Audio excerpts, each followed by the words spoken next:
Hello friends, this video on System of Particles and Rotational Motion Part 7 is brought to you by examfear.com. No more fear from exam. We understood the basic concept of center of mass. Now it is time to talk about the motion of the center of mass. Now the way the mass of a rigid body becomes simpler if we know the center of mass. We can assume that the whole mass of the body is located at this point. So now let us talk about the motion of the center of mass. That means when a rigid body moves, how does the center of mass move with the rigid body? So we will now talk about the motion of center of mass. Let us now talk about the motion of center of mass of a system of particles. So now you saw that whenever we want to discuss about a system of particles, center of mass will play an important role because it is a point where the entire mass of that system is supposed to be concentrated. So now when I want to talk about the motion of the entire object as a whole, I would also like to know the kind of motion which the center of mass will have. Now motion of center of mass includes the velocity and acceleration of the center of mass. That is true for any object, right? Whenever I talk about the motion of any object, what are the parameters that we talk about? We generally talk about the velocity with which the object is moving or the acceleration with which the object is moving, right? So let us first talk about the velocity of the center of mass. So far we saw that the center of mass is denoted by the coordinates x and y, where x is given by summation of mixi divided by the total mass and y is given by summation of miyi divided by the total mass, right? Or the position vector of the center of mass can be written as summation miri divided by capital M. Now from this equation we can write mr is equal to summation of miri can be written as m1r1 plus m2r2 plus m3r3 up to mnrn. Right?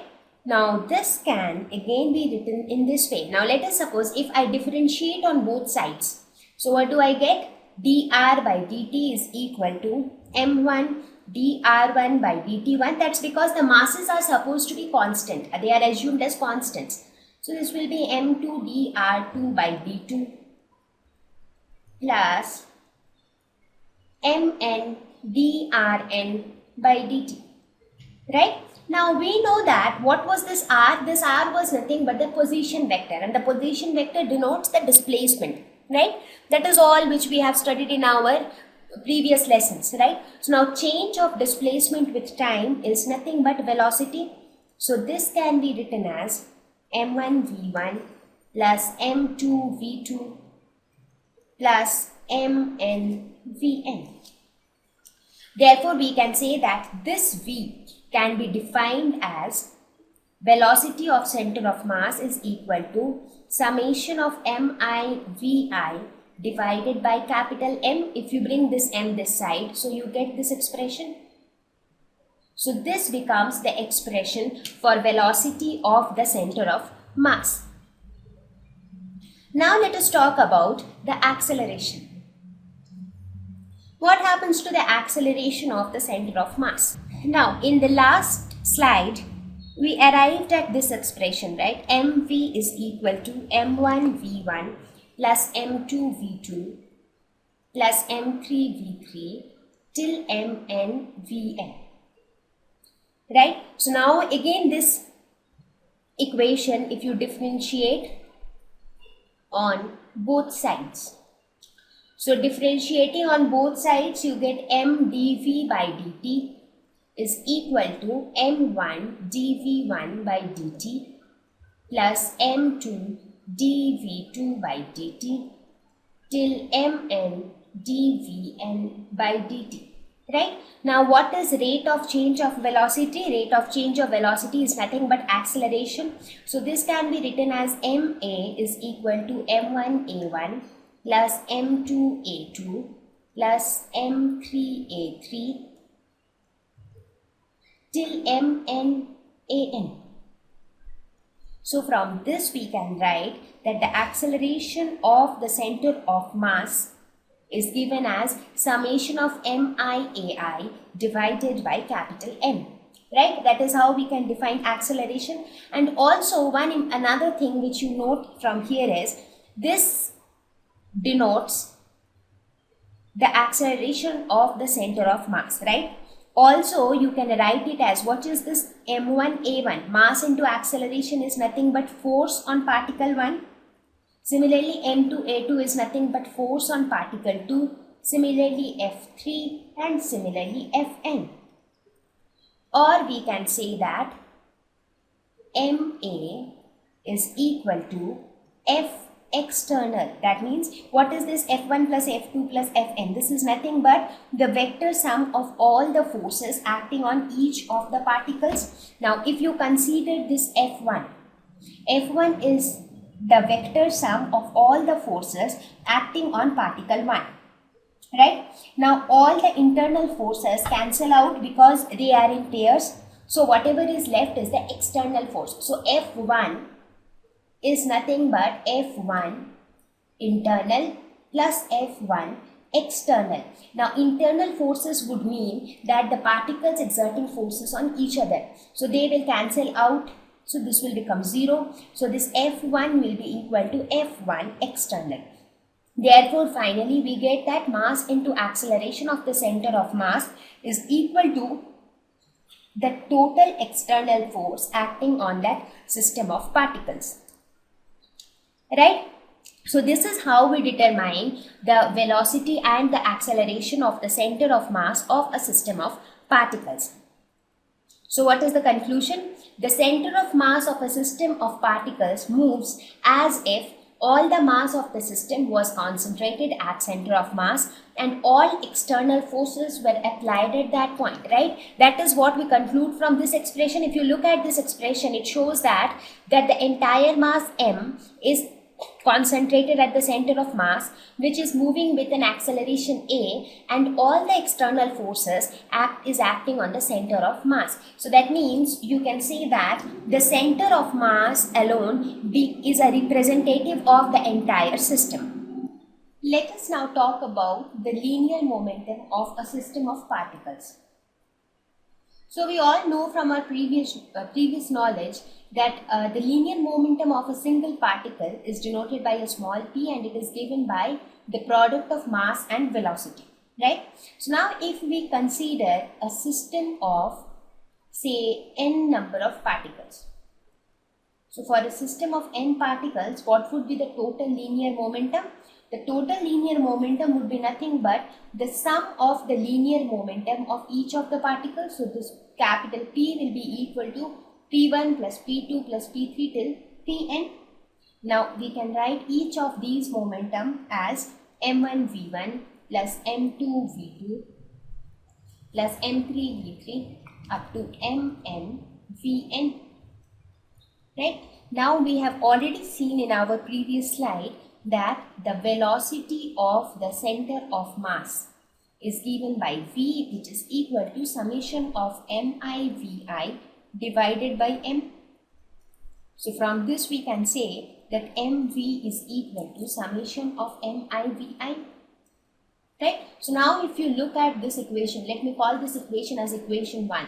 So if you look at equation 1 and if you compare it with this equation 2, what do you see? The right hand side of both the equations are same. So therefore we can say that P is equal to mv, that the total linear momentum for the system of particles is the product of the mass of the object or the mass of the entire system multiplied by the velocity of the center of mass. Right? So the total momentum of a system of particles is equal to the product of the total mass and the velocity of its center of mass. So now let us look at the Newton's second law in case of a system of particles. So from this expression which we arrived at just now, so what do we see? We see P is equal to mass into velocity of center of mass. So now if I differentiate this equation on both sides, what do I get? I get dP by dt is equal to m dV by dt. So what is dv by dt? It is nothing but acceleration of the center of mass. So this becomes p is equal to, dp by dt is equal to m into a. Now what is mass into acceleration of center of mass? That is nothing but force external. So therefore we can say that the rate of change of linear momentum for a system of particles is equal to the total external force acting on that system. So this is nothing but the Newton's second law. So this is how we arrived at Newton's second law for a system of particles. Now let us look at the law of conservation of linear momentum. Now in this case, if the total external force on the system is equal to 0, then what happens to this expression? Then dp by dt becomes equals to 0. So what does this mean? This means that p becomes constant. So whenever the total external force acting on a system is equal to 0, then we say that the total linear momentum is conserved. Right? Okay. So now let us look at an example which depicts the conservation of total linear momentum for a system of particles. So in order to understand this, let us take the example of a radioactive decay. So what is a radioactive decay? It is actually a process where an unstable nucleus splits up into relatively stable nuclei, releasing a huge amount of energy. We have also discussed about this phenomenon of radioactivity in detail in the lesson on nuclei of class 12th physics. So in case you want to study in detail about radioactivity, you can refer those videos. So for now, let us look at this example where we say that, let us suppose this is my parent nucleus. So this is a parent heavy nucleus which is unstable, and as we know, everything wants to become stable, right? Everything wants to attain stability. So this nucleus, in order to attain stability, it emits one alpha particle and another daughter nucleus. So this daughter nucleus is more stable than the parent nucleus. So this process is known as radioactive, alpha decay. That is a kind of radioactive decay. So now with this example, we will show how the total linear momentum in this case remains conserved. Right? So let us suppose that this parent nucleus is at rest. And let us also assume that mass of this alpha particle is small m, and the daughter nucleus is capital M. So what will be the mass of the parent nucleus? It will be m plus m, right? Because this mass only gets split into two different masses. So now in this case, what do we see? This equation takes place, or this disintegration of the parent nucleus takes place not on account of any external force. Everything happens internally, right? So therefore, in this case, the total force, external force involved is 0. Right? So we can say that dp by dt should be constant. dp by dt should be equal to 0, or we can say that the total linear momentum should be constant, right? Now let us see what happens actually during the reaction. So what happens before this parent nucleus breaks into an alpha particle and a daughter nucleus? So before this disintegration actually takes place, what is the total linear momentum of the system? So right now my system is this parent nucleus, and total linear momentum of this parent nucleus is mass, that is capital M plus small m, into velocity. Velocity is 0 because this parent nucleus is at rest. Therefore, the total linear momentum before this disintegration takes place is 0. Now let us see what happens after it got split into an alpha particle and a daughter nucleus. Now after, the momentum will be equal to mass into velocity of alpha. Let us suppose the alpha particle moves with some velocity v and the daughter nucleus moves with some velocity capital V. So this will be mv plus capital M into capital V. Now as per this conservation of total linear momentum, the value of this momentum should also be equal to 0. So from this we can say that capital V should be equal to small m by capital M into small v. That means the velocity of the daughter nucleus should be this much. And also notice, do you notice this minus sign? This shows that the velocity of the daughter nucleus will be in a direction opposite to the velocity of the alpha particle. So if the alpha particle of mass m moves with velocity small d in this direction, then the daughter nucleus of mass capital M with velocity capital V will move in the opposite direction, so that the net linear momentum in this case is also 0. Right? So we see that in order to satisfy the law of conservation of linear momentum, the daughter nucleus in a radioactive decay recoil in the opposite direction. Thank you. Please visit examfear.com to watch free educational videos, try free online tests, get the best quality study materials, study from the best tutors and mentors, and much more. Thank you once again.